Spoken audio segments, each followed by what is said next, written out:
শীঘ্রই বন্ধ হয়ে যাবে আপনাদের লক্ষ্মীর ভান্ডার। মাসে মাসে আর 500 টাকা পাবেন না, অ্যাকাউন্টে 1 টাকাও ঢুকবে না।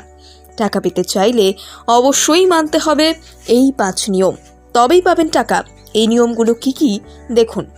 লক্ষ্মীর ভান্ডার পশ্চিমবাংলার অত্যন্ত জনপ্রিয় একটি প্রকল্প। মহিলাদের কাছে এই প্রকল্পের কোনো তুলনাই হয় না। বিশেষ করে গৃহবধূদের কাছে এই প্রকল্পের গুরুত্ব অনেক বেশি।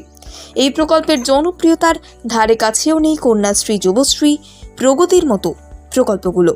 তবে এবার লক্ষ্মীর ভান্ডার নিয়ে একটা বড় ঘোষণা করা হয়েছে, যা শুনলে বাংলার মহিলাদের কপালে হাত পড়বে। খুব শীঘ্রই যারা লক্ষ্মীর ভান্ডার পাচ্ছেন তাদের অ্যাকাউন্টে টাকা ঢোকা বন্ধ হয়ে যাবে। তার কারণ হিসেবে জানা গিয়েছে যে লক্ষ্মীর ভান্ডার পাওয়ার জন্য যে নিয়ম রয়েছে সেগুলোকে আরও বেশি কড়াকড়ি করা হচ্ছে। নবান্নের তরফে জানানো হয়েছে, লক্ষ্মীর ভান্ডার পেতে হলে 5টি নিয়ম অবশ্যই মানতে হবে। এই নিয়মগুলো না মানলে খুব শীঘ্রই লক্ষ্মীর ভান্ডারের টাকা ঢোকা বন্ধ হয়ে যাবে। যদি আপনারা লক্ষ্মীর ভান্ডারের টাকা থেকে বঞ্চিত হতে না চান, তাহলে এই 5টি নিয়ম কি কি দেখে নিন। প্রথম নিয়মটি হলো, নিজের নামে ব্যাংক অ্যাকাউন্ট থাকতে হবে। লক্ষ্মীর ভান্ডারে আবেদন করার সময় ব্যাংকের পাসবইয়ের প্রথম পাতার জেরক্সের একটা কপি জমা দেওয়া হয়, কারণ এই নথির মাধ্যমে ব্যাংক অ্যাকাউন্টে টাকা ঢোকে। নবান্ন জানিয়েছে, অবশ্যই ওই অ্যাকাউন্টে আপনার নিজের নামে হতে হবে। কোনো অন্যের অ্যাকাউন্টে লক্ষ্মীর ভান্ডারে টাকা ঢুকবে না। আর যদি যৌথ অ্যাকাউন্টে নথিপত্র জমা দেওয়া হয়, তাহলে সঙ্গে সঙ্গে সেই মহিলার নাম লক্ষ্মীর ভান্ডারের তালিকা থেকে বাতিল হয়ে যাবে। দ্বিতীয় নিয়মটি হলো, স্বাস্থ্যসাথী কার্ড থাকা আবশ্যক। স্বাস্থ্যসাথী প্রকল্পটি হলো যা রাজ্য সরকারের দ্বারা মনোনীত একটি অন্যতম জনপ্রিয় প্রকল্প। এই স্বাস্থ্যসাথী কার্ডের সাথেই রয়েছে লক্ষ্মীর ভান্ডারের যোগসূত্র, কারণ আবেদনের নিয়ম অনুসারে যেসব মহিলাদের কার্ডের সুবিধা নেওয়া আছে তারাই লক্ষ্মীর ভান্ডারের কাজ পাবেন, নয়তো মহিলারা লক্ষ্মীর ভান্ডারের আবেদন করতে পারবেন না।